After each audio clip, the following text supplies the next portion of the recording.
and you've co-authored this book, Viral: The Search for the Origin of COVID-19. All right, welcome to the show. Hello, it's nice to be on the show with you. That's wonderful. Are you in London right now? I'm in Newcastle in northern England, but yeah, I'm in the UK. How far is Newcastle from Leeds? About 100 miles further north. Because I studied in Leeds for a year, so I have some sense.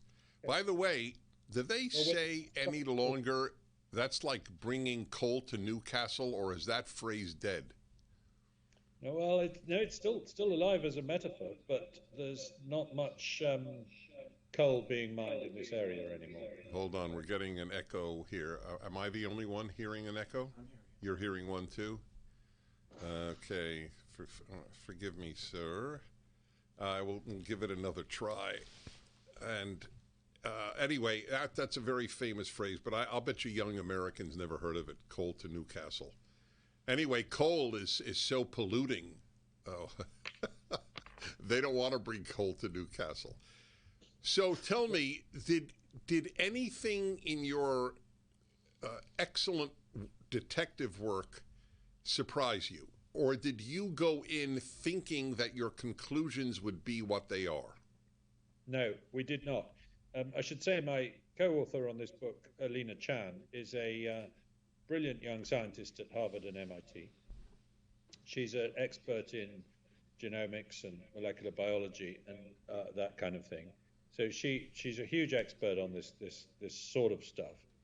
And she and I both thought in the spring of 2020 that this was probably a natural event in a market in Wuhan, that an animal had been sold to someone which had a virus in it, and that's how the whole thing started.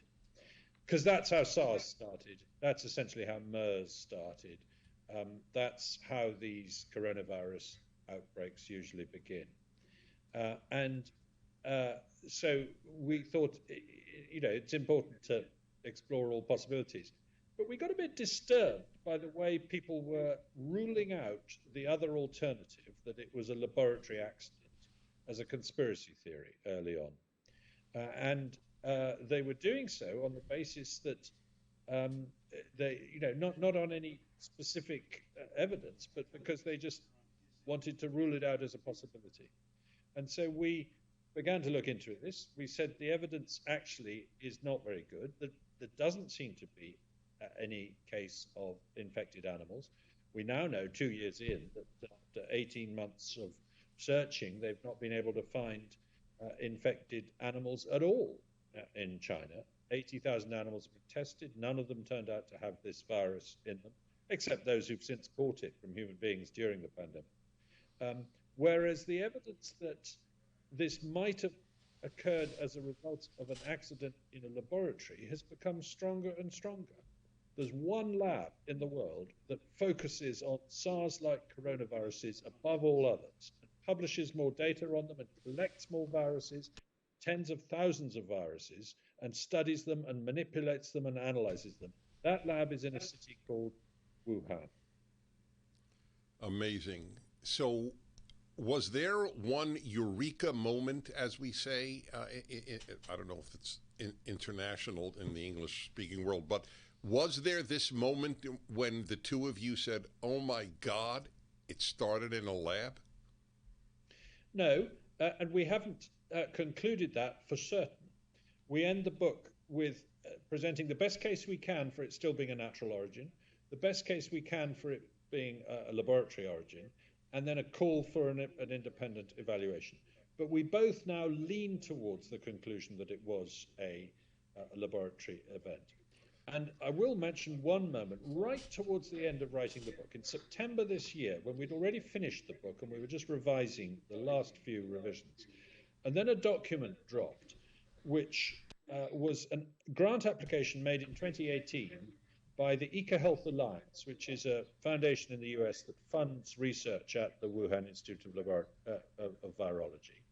And what that document said was that the scientists, in collaboration with the Wuhan scientists, wanted to try inserting a particular genetic sequence into SARS-like coronaviruses, novel ones that they were just finding, over the next few years, in order to make them easier to grow in cells in the laboratory.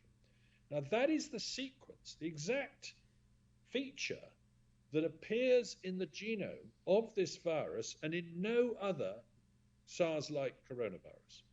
And it looked odder and odder over recent months. This stands out from all the other features, all the other SARS-like coronaviruses, in having this feature, which is what makes it so infectious, what makes it capable of causing a pandemic. And until this point, we had no direct evidence that anyone was thinking of doing an experiment of putting one of these into this particular kinds of viruses. We knew they were capable of putting this sequence into other viruses, but we didn't know they had a plan to do it. Now, the scientist who put that application into the Department of Defense in the United States was on the World Health Organization investigation into the origin of the pandemic, was the organizer of a letter to the Lancet ruling out a laboratory origin. And never once in 2 years had he thought to mention that he was part of a plan to put this sequence into a similar kind of virus at some point. And he still hasn't explained himself. His name is Peter Daszak. We'd love to ask him. He blocked us on Twitter the moment we started asking him questions.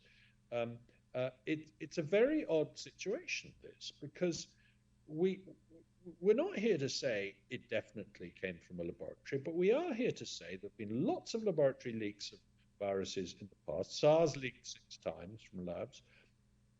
If a virus like this was in a lab and was experimented, then it's very likely that the researchers would get infected, would catch a cold, if they were working at low biosecurity levels, at biosecurity level 2, where you basically just wear a mask and gloves.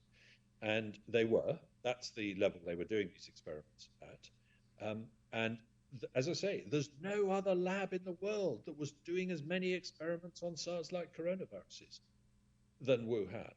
So if it's a coincidence, it's an enormous and extraordinary coincidence. And so, in the interests of satisfying people like me, the scientists ought to come forward and say, look, here's everything we know about what went on in that lab. Here's all the experiments we did, all the experiments we were planning, all the viruses we sampled in the wild, all the viruses we brought back from thousands of miles away. These viruses don't live near Wuhan, by the way. They're from thousands of miles away.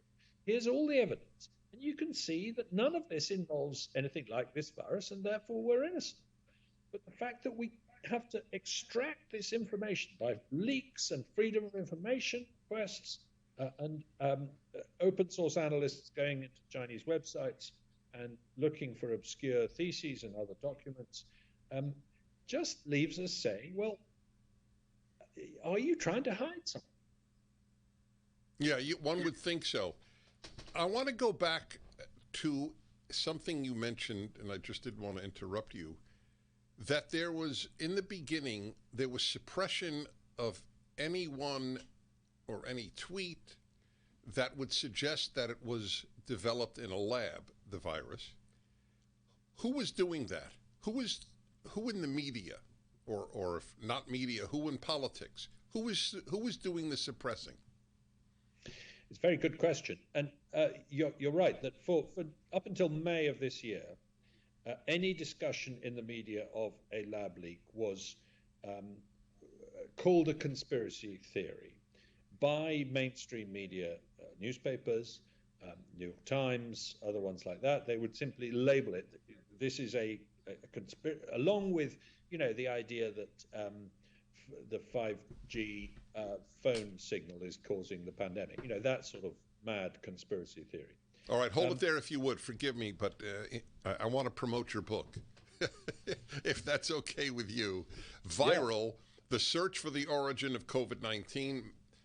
Matt Ridley is the co-author with Alina Chan, the scientist, and we will be back in a moment.